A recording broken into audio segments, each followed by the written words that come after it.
August of 2000, one of the world's great submarines glided through the frigid depths of an Arctic sea. She was there to practice the skills of a Cold War many thought was over. But the demands of that war had planted the seeds of disaster in this great ship, and 118 men would pay with their lives. Inviting disaster, Kursk, next on Modern Marvels.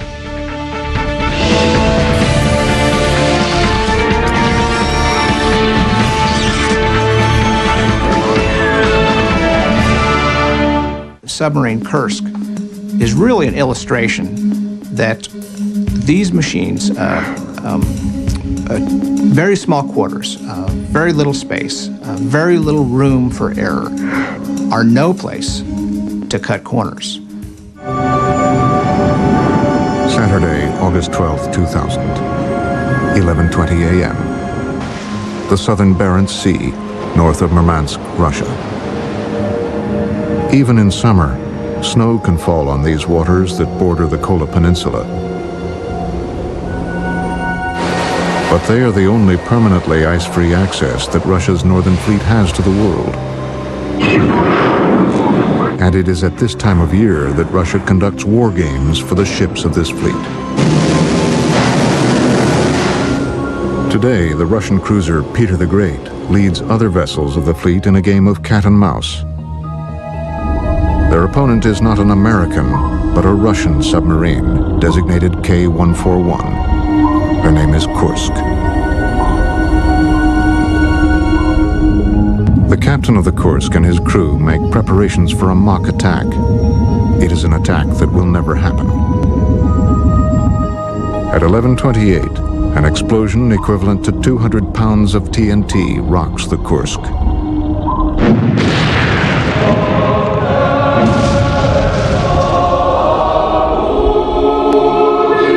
65 miles away from Kursk, the American submarine Memphis lies eavesdropping on the Russian exercise. Only minutes after the first explosion, a second massive blast, over 40 times greater than the first, registers on the American sonar. We will never know for certain the cause of the explosions. What is known is that the enormous force of the second blast sends the Kursk and her crew to the bottom of the Barents Sea. It would be the Russian Navy's greatest tragedy. But the events that sank this great ship did not begin in these frigid waters or in the year 2000. Sometimes I'm asked, when did the Kursk accident actually happen? And the easy answer is to say it happened on August the 12th, 2000. But actually, the real answer, it happened 10 years earlier. It happened when the Soviet Union collapsed. The revolution in 1991 would bring freedoms that Russians had been dreaming of for decades. But it would also reveal that what had been the Soviet Union was on the brink of economic collapse. The Navy and its great submarine force were not immune to huge cutbacks. Life in the Soviet Navy had never been pampered, but sailors in the new Russian Navy now endured hardships never before asked of them. At its peak in the mid-1980s, the Soviet submarine force deployed as many as 180 boats. But by the end of the 90s, fewer than 40 subs remained in service. Northern ports were filled with rusting, abandoned submarines. Now, running those kind of systems, when you don't have much in the way of financial backup and support, is really quite difficult, and it soon becomes potentially dangerous. They are high-tech beasts. But these guys were so transcendently patriotic about what they were doing for the motherland. They were willing to defend it, and they were proud of defending it, regardless of what it took. Even amidst the cutbacks, the seventh member of a new class of submarines is launched in May 1994. This newest sub is named for the largest tank battle of World War II. The enormous new boat is christened Kursk. The Kursk was 505 feet long, 60 feet across at the beam, and displaced 18,000 tons submerged. It was impressive, no question about it. We often look at the Russian Navy, the Russian armed forces, and believe it's a generation behind what the United States fields. But in fact, the Kursk was an exceptional piece of engineering. Kursk is 5 stories high, and the length of 2 jumbo jets end to end. Her mess decks are spacious. Amazingly, she even has sauna baths and a swimming pool. To move all this through the water, Kursk is powered by 2 nuclear reactors that can propel her at almost 30 knots while submerged. In August 2000, the captain of this remarkable vessel is 45-year-old Gennady Lyachin. He is a respected commander who is admired by his crew as fair and capable. As he prepares to launch his practice attack against the Peter the Great on that August day in 2000, Lyachin commands 117 men. Captain Lieutenant Dmitry Kolesnikov is typical of the men of the Kursk. The son of a submariner, Kolesnikov has been aboard Kursk for 5 years and loves his work. He had recently married and brought his new bride, Olga, to visit the ship he was so committed to. Olga and the rest of the world will never know exactly what happened on that day, but it is possible to reconstruct some of the events. As Captain Lyachin slowed to 8 knots, he prepared to launch a practice version of the 65-76 torpedo that Russian sailors nicknamed Fatty, or the Fat Girl. The Fat Girl torpedo weighs 9,000 pounds and is propelled by kerosene fuel. But to move this enormous weapon at high speeds, the energy supplied to the motor by the kerosene must receive an immense boost by being force-fed huge amounts of oxygen. The oxygen is supplied by a simple but highly concentrated chemical called hydrogen peroxide. Hydrogen peroxide is a manufactured chemical. They start with water and then they put an extra oxygen atom on each water molecule. But if the hydrogen peroxide comes in contact with certain catalytic materials such as copper or brass or other contaminants, then the hydrogen peroxide begins to dissociate rapidly. It produces great heat. The heat in turn generates great pressure by expanding the volume of peroxide by 5,000 times. But the Russians were willing to gamble on using this temperamental but powerful chemical.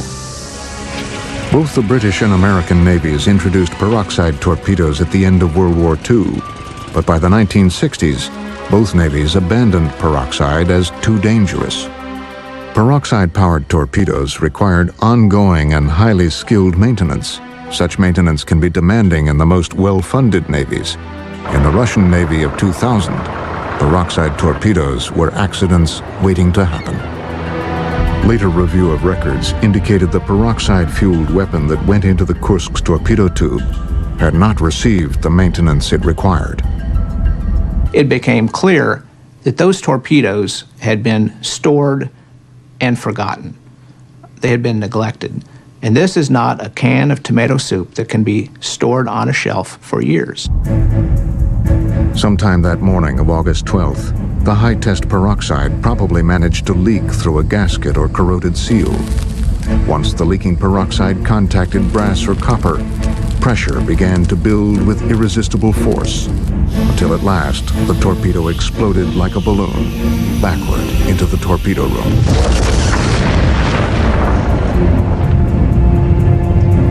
The massive fireball raced through the first compartments, killing all in its path, probably including Captain Lyachin. Within seconds, temperatures in the torpedo room soared to 5,000 degrees until at least 4 torpedo warheads exploded. With the force of 5 tons of TNT, the blast obliterated the front of the Kursk. Slowly, the great ship headed down by the bow until she settled onto the bottom, 350 feet below the surface. The shockwave had moved back through the sub, battering down bulkheads and instantly killing all it hit. But buried in the belly of Kursk, the heavily reinforced nuclear reactor had stopped the force of the tremendous explosion. Aft of the reactor, 4 compartments remained unflooded. Huddled inside, 23 men now awaited their fate. Modern Marvels, Kursk, will return in a moment. We now return to Inviting Disaster, Kursk, on Modern Marvels. The explosions aboard the Kursk illustrate the principle that when human lives are at stake, need immediate help from wherever source, international, from experts around the world, from other governments. That is no time to be hiding, to be evasive, to be attempting to salvage a reputation. August 12, 2000, sometime after noon. 4 of the rear compartments of Kursk have survived the terrible explosions of that morning. In the red glow of emergency lighting, survivors help each other toward the last compartment, where the air will soon become a stale atmosphere, rapidly filling with carbon dioxide. They are alive, but the cramped space in which they now huddle is miserable. It's extremely cold, it's extremely dark, they're very frightened, and they've probably got the feeling in the back of their mind that no one knows that it's happened to them. Like all modern subs, Kursk was equipped with 2 escape hatches. One has survived the blast.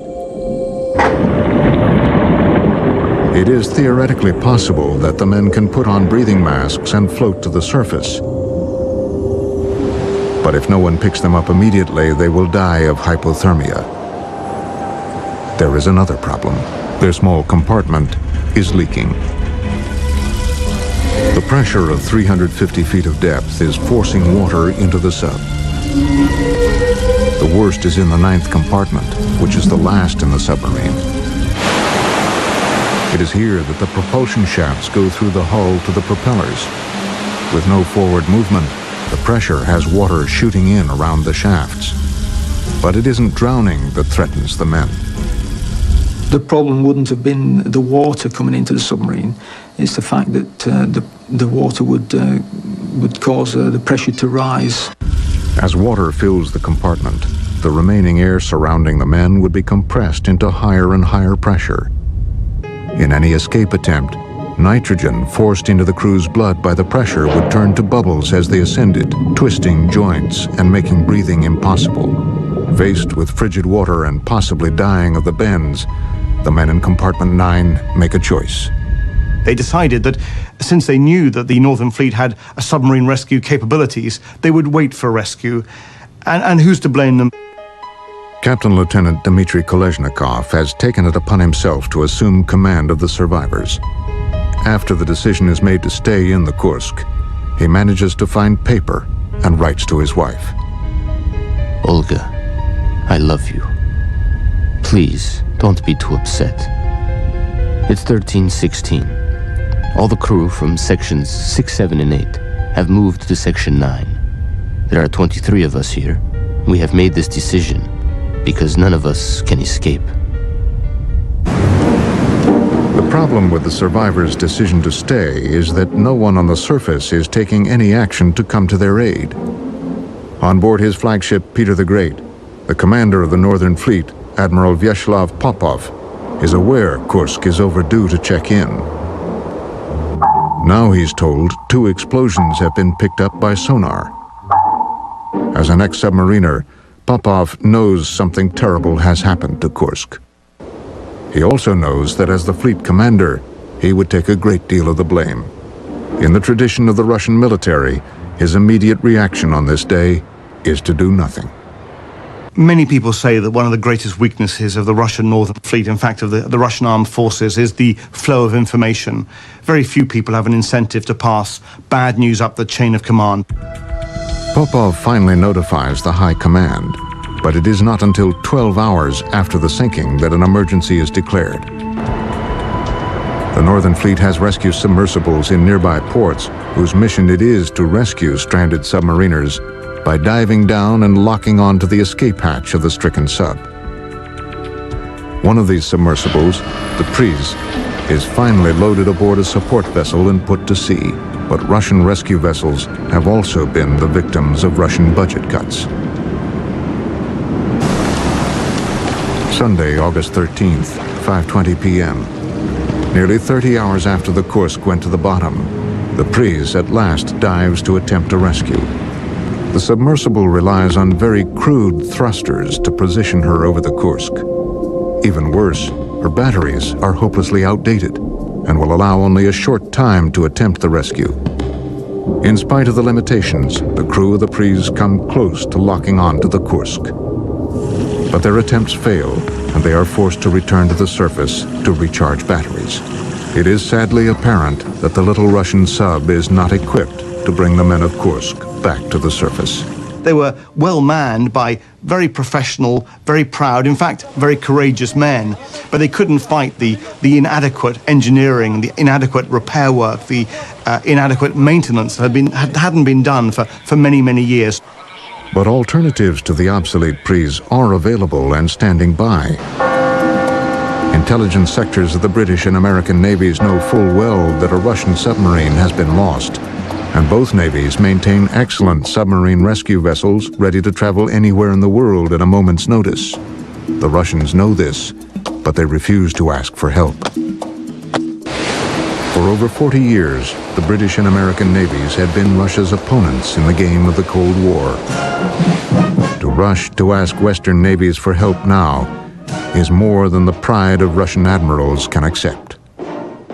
Some individuals who are still, thinking that, they're still spying on us, they're still practicing with us as their enemy, et cetera, et cetera.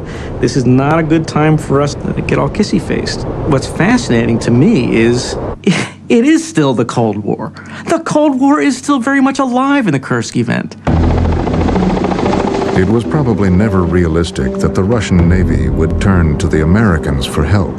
But the British Royal Navy does not come with nearly as much political baggage. And the British have two forms of technology that might save the survivors on the Kursk. The first is 1,500 miles away, sitting in a maintenance building in Scotland. This is LR5. She weighs about 21.5 tons, and she can carry 16 rescuees. She has a crew of 3, and she's developed to go to depths of up to 400 meters.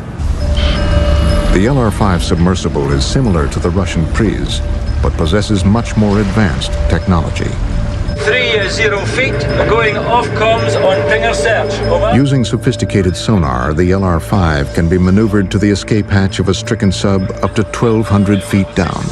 Unlike the Russian vessel, LR5 can approach the stricken submarine from almost any angle.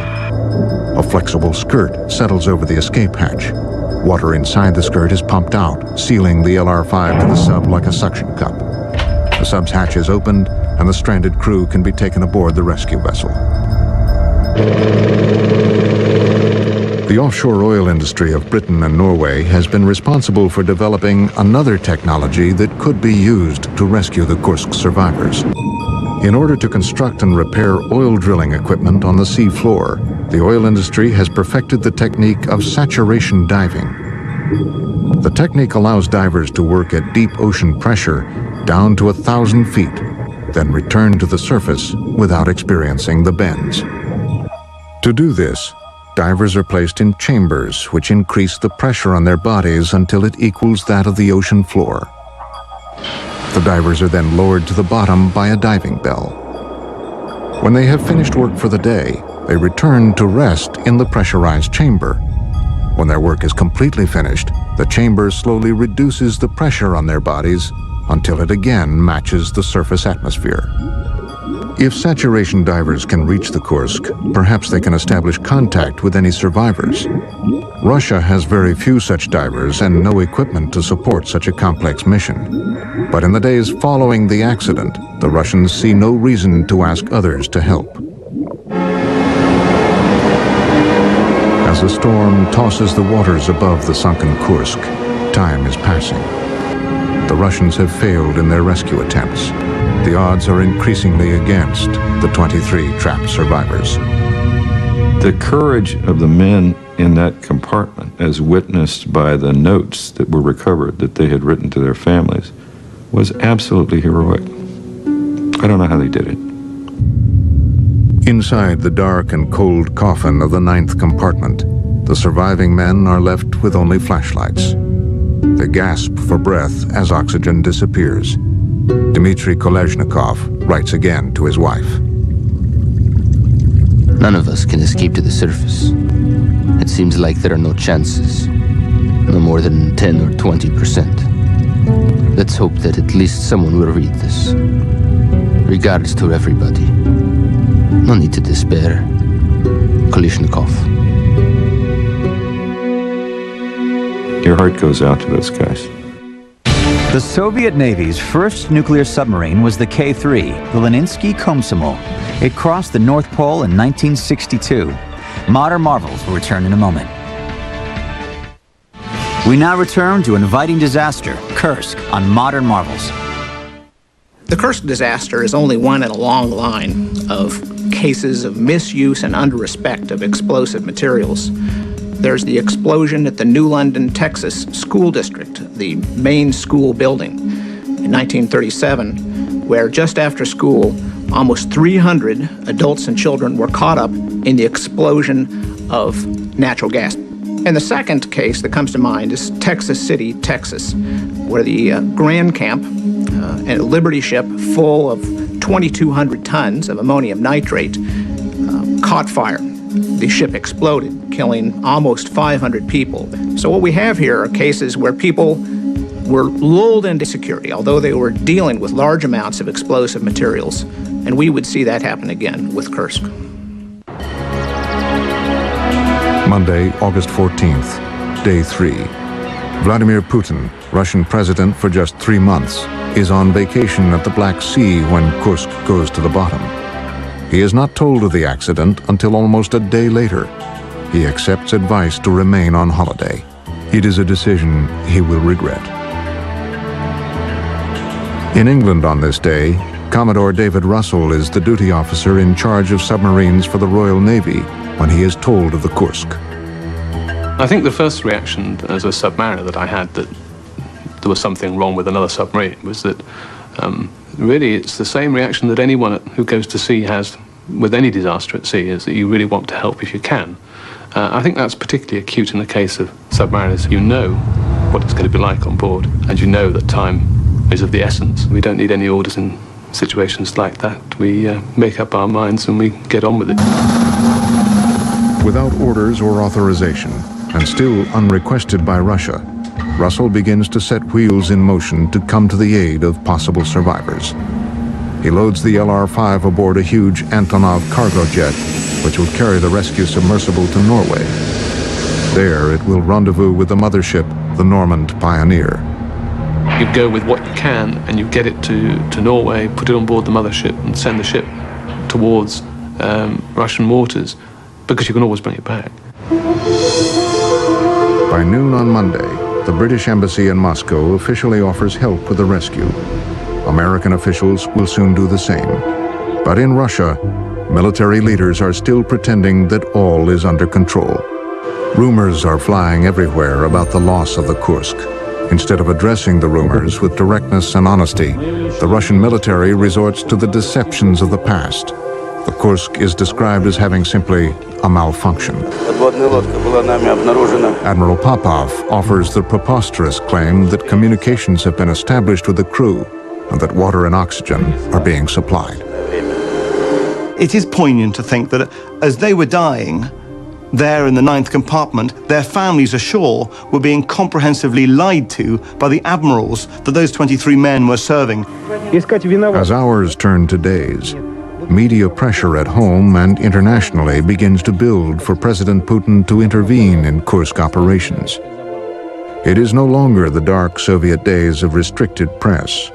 Now reporters want to know why Putin is still on holiday and why the names of those aboard Kursk have yet to be released.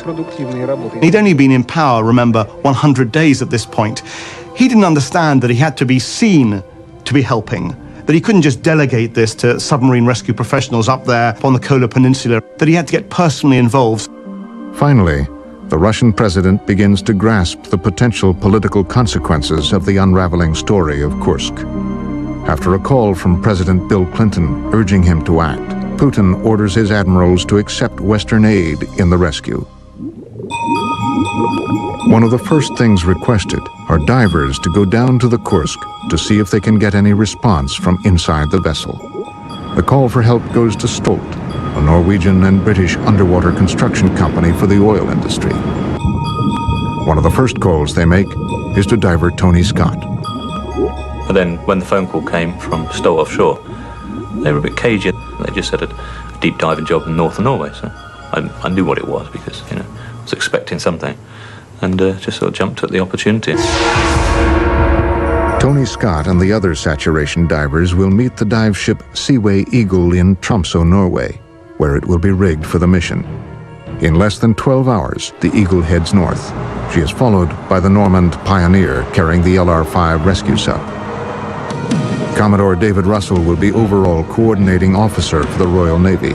What he needs now are technical answers. And we need technical information because this is a complex operation. You need to know what the situation is actually on site.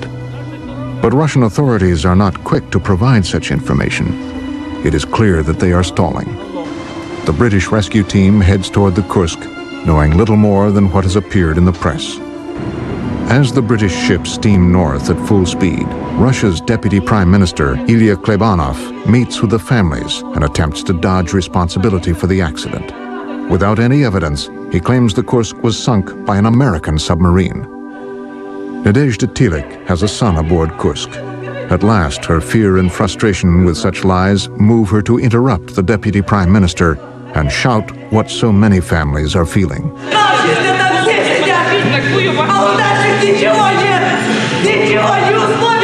In a scene that shocks the world, a female medic steps forward with a hypodermic needle containing sedatives. She injects Nadezhda Tilek through her coat into her thigh.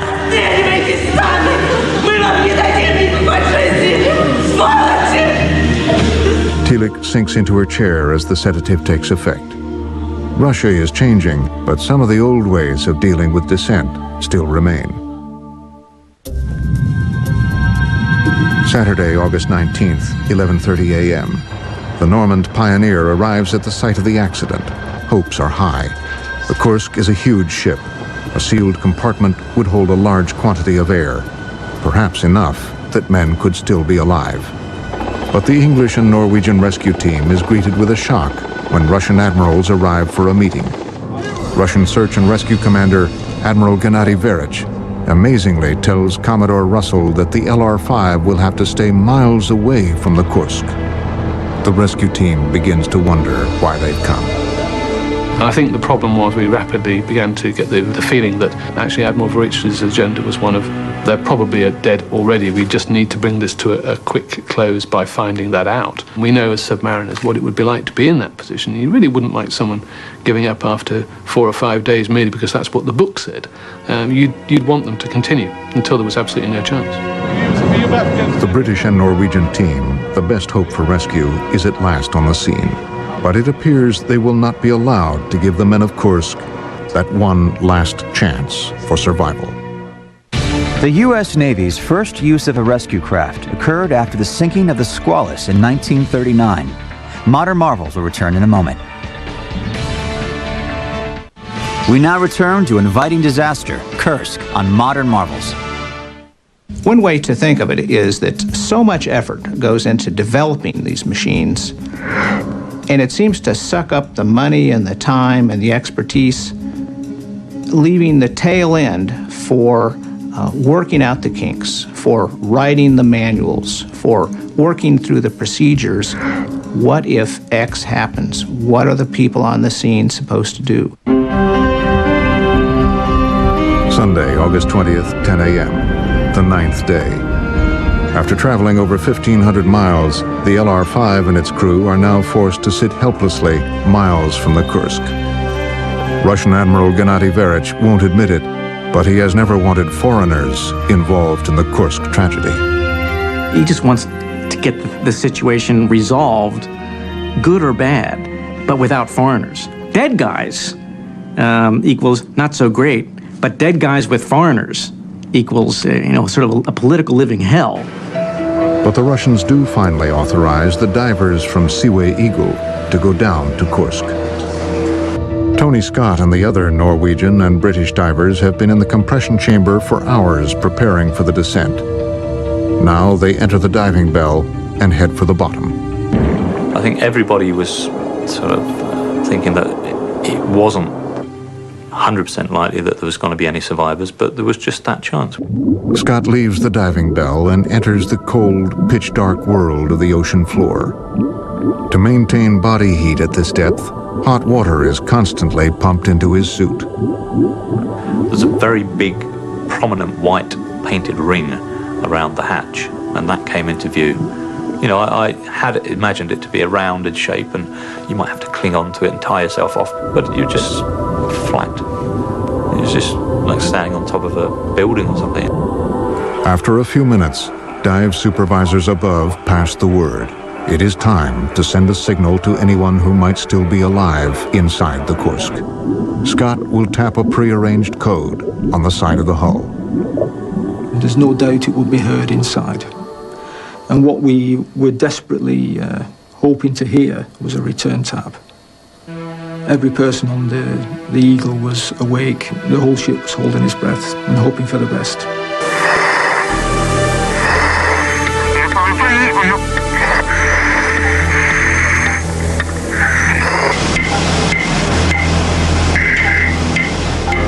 We did want it to be, you know, if you could will something to happen, that's what you wanted to happen. You wanted to hear something.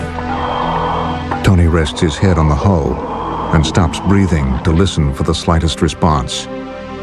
Sadly, there is no answer.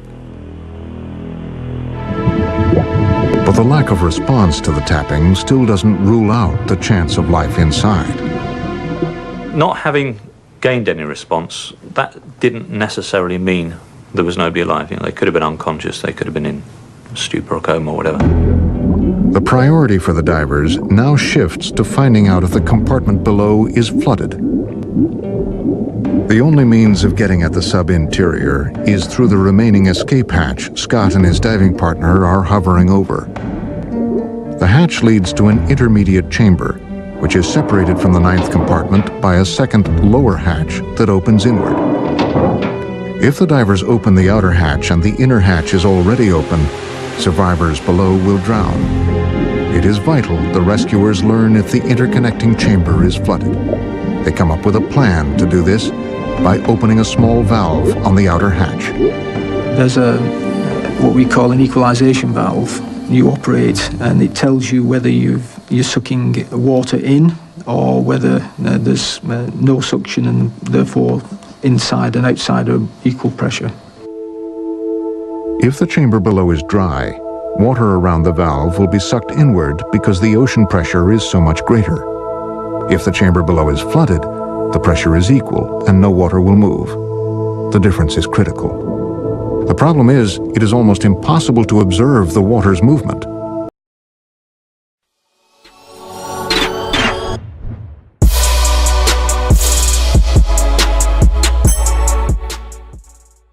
The engineers aboard the Seaway Eagle devise a simple test. So what we did is we had a bottle made up with, I believe it was milk at the time, some substance that was easily seen underwater. And we just squirted it around the valve. You know, you would see that flowing in if there was going in the seawater. There was no detectable flow in or out. That was pretty good evidence that that hatch, below that hatch, was flooded. The outer hatch is opened, showing the chamber is indeed flooded. There is virtually no hope remaining for the survivors, but the lower hatch will have to be opened. A special wrench is manufactured aboard the Eagle and sent down to the divers. The Russians asked us to open the hatch.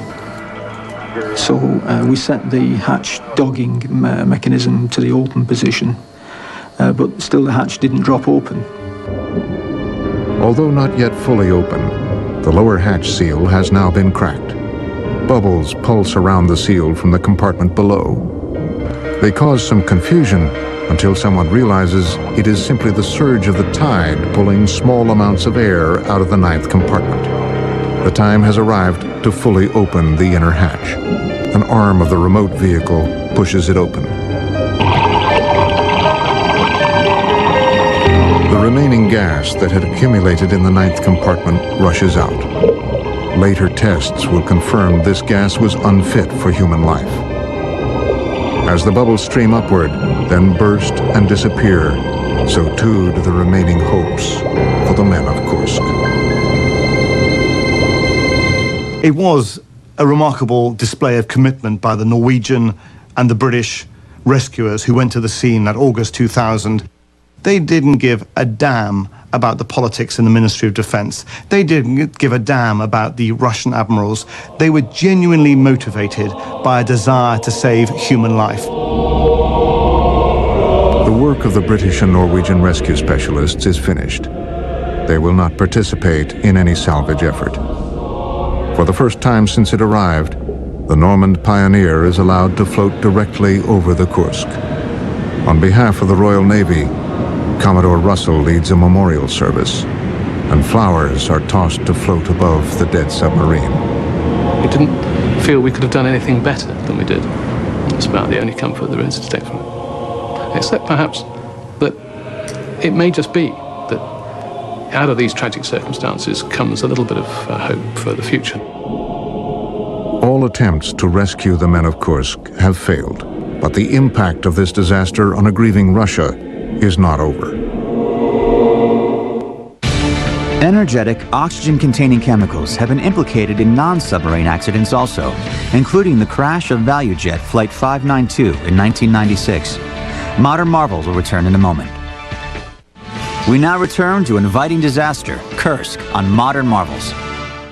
We tend to relate most to people like ourselves who are bystanders, who are accidentally caught up in these events.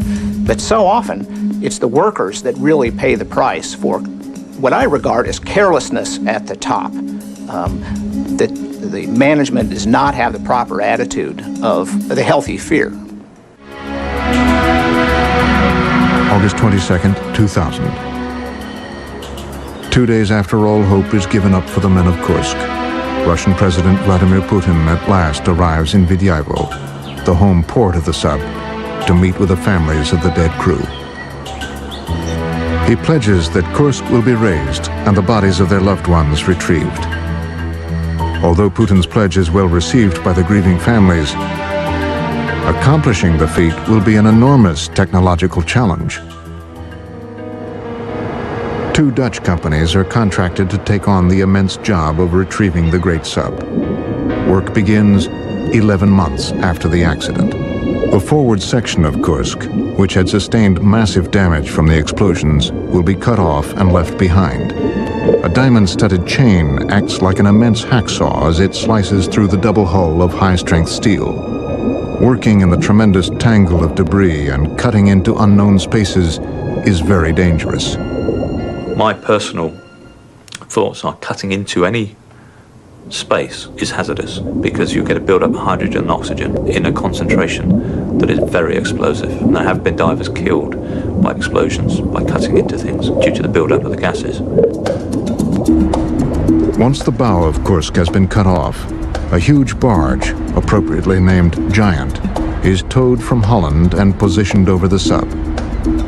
Giant is equipped with 26 heavy cables, each capable of lifting 900 tons. Divers begin cutting holes into the side of Kursk with powerful jets of abrasive sand. After weeks of work, each of the cables on the barge is attached to the holes. On October 8, 2001, 14 months after the accident, mammoth jacks on board the Giant at last begin to lift the Kursk and the remains of the sailors who rest within her. Even without her bow, Kursk weighs 9,600 tons. Never before has anything this heavy been lifted from the bottom of the sea. It takes 15 hours to raise the hulk into position below the Giant. Ocean-going tugs then begin to tow the barge and its grim cargo to a waiting dry dock in Murmansk. As Kursk leaves the scene of its death, divers place a marble tombstone on the floor of the sea.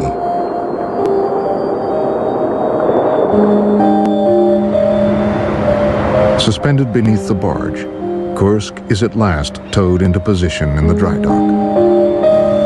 On October 23, 2001, water is drained and the face of the great submarine once again appears. In the weeks that follow, bodies are removed and investigators pore over every part of the sub. Just 3 of the 118 crewmen are left unidentified. Autopsies of the dead sailors reveal the 23 survivors in the 9th compartment at last met their end in a second disaster. The final event that killed those sailors was a fire, an intense fire, caused by their chemical canisters that generated oxygen meeting an oily film on the water that was rising in that compartment.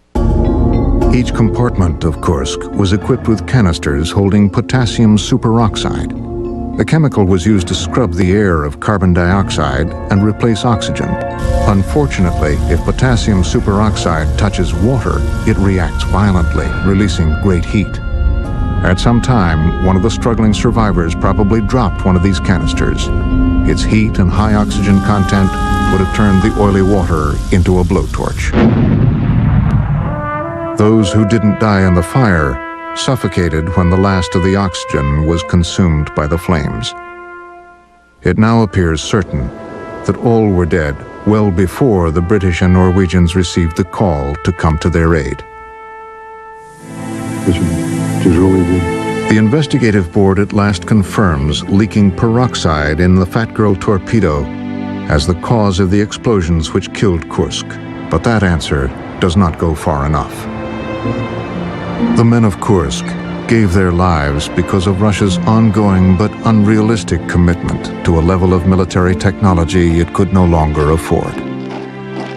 Not only the technology of their torpedoes, but that of their rescue vessels had been allowed to fail by a system that deluded itself into thinking it was still a superpower. The tragedy of Kursk reminds the world that arrogance and pride can be killers when mixed with high technology. I believe that history is going to view it as the last dramatic event of the Cold War. Those guys died for the Cold War. We've thought of that Cold War as one in which there was very little bloodshed. Well, there's 118 guys and a lot of wrecked families who can testify otherwise. Vladimir Putin survived the criticism of his slow response to the Kursk tragedy, but he had tasted the public's anger as had no Russian leader since the Tsar. Now, Putin demands reform. Leaders who had put their careers and self-interest in the way of prompt reporting and rescue are called to account. Rear Admiral Verich, who had refused to allow LR-5 to even enter the water, was fired. Admiral Popov, who had resisted taking action as men died, was relieved of command. Ilya Klebanov, the deputy premier who had steadfastly insisted Kursk had been sunk by an American submarine, was fired. But Nadezhda Tilik, who had screamed in rage at Klebanov, became a hero to all who dream of being able to criticize their government without fear.